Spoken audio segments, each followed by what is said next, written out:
So, as you have clicked here, you will be wanting to know how you can buy the best possible used Volkswagen Golf you can. So, we are going to arm you with all the knowledge you need so that you don't miss a trick. We will be focusing on the Mk7, but of course the story began almost 50 years ago with the gorgeous little Mk1. Since then, the Golf has become a desirable, evergreen all-rounder, but if you want the best deal on a used one, you need to head to buyacar.co.uk. All the Golf's engines are turbocharged, so even the smallest one will pack more of a punch than you might think. There are a lot of engine options, so it can be a bit of a minefield, but don't worry, we'll guide you through. The petrol range kicks off with a 1 litre 3-cylinder engine, followed by a 1 litre Blue Motion and a 1.2 litre petrol. You can get a 1.4 litre petrol and a 1.5 litre motor as well, and a 1.8 litre turbo was added later in the Mk7's life cycle. The Golf can also be had with a hybrid petrol engine in the form of the GTE. This can do up to 30 miles on quiet, pure electric power, which is perfect for the school run or commute, less so for regular long hauls. For the diesels, there's the standard 1.6 TDI and a more efficient Blue Motion version, as well as a 2 litre diesel. But for a deceptively fast diesel Golf, head straight to the 2 litre GTD model with 181 bhp. And then of course there's the GTI with a 2 litre turbo petrol under the bonnet and almost 242 brake horsepower. If you want nuttier performance, then go for the Golf R with almost 300 bhp. But if you want to wind things back a few notches, then the fully electric Golf E is the most relaxing of all and can drive up to 186 miles on a charge. The Mk7 Golf is equipped with a manual gearbox or dual clutch automatic if you don't fancy stirring the gears yourself. Out on the road, the Golf is reassuring, it is refined and it is very polished, but if you want a more dynamic handling hatch, then look to Ford's Focus. There is a Golf for the rough stuff too, in the form of the Golf All-Track. It offers a raised ride height, tough body cladding and VW's 4-motion all-wheel drive system. They're rare, so keep your eyes peeled if you want one. Whether you go for the 3-door, the 5-door or the Estate, the Golf's interior is always neat and stylish, if not the most attention-grabbing on the market. Owners praise the car for its quality and its comfort, and there was also some appreciation for the easy-to-use technology. Interior space isn't class-leading, but there's plenty of room for 5 adults, whichever Golf you choose, and a well-shaped boot.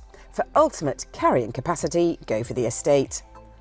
The cabin is littered with handy storage spaces, including vast door bins which are lined to stop odds and ends rattling around. In most models, the boot has a handy hidden storage area below the floor. There are other useful features too, like a ski hatch, bag hooks and a 12-volt power supply.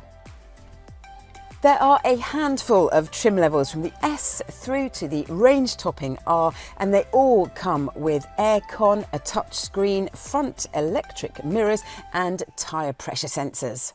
In 2017, the Golf was facelifted with sharper looks and improved cabin tech, and a new R-line trim was also added with sportier R-inspired looks. Residuals are strong, so be prepared to pay a bit more for a Golf than a rival hatch, but this will pay you back when you sell the car on. The Golf is always popular, so there are plenty to choose from on the used market. When it comes to running costs, the e-Golf is the cheapest, of course, thanks to its pure electric powertrain. Early Blue Motion cars have favourable emissions figures and are eligible for free road tax. When it comes to servicing, owners can choose between fixed interval or variable servicing. The fixed interval is every 12 months or 10,000 miles, and the variable scheme allows up to 2 years or 20,000 miles between services, depending on how the car is used. When the car is 3 years old, minor services cost around £150 and major ones just over £300.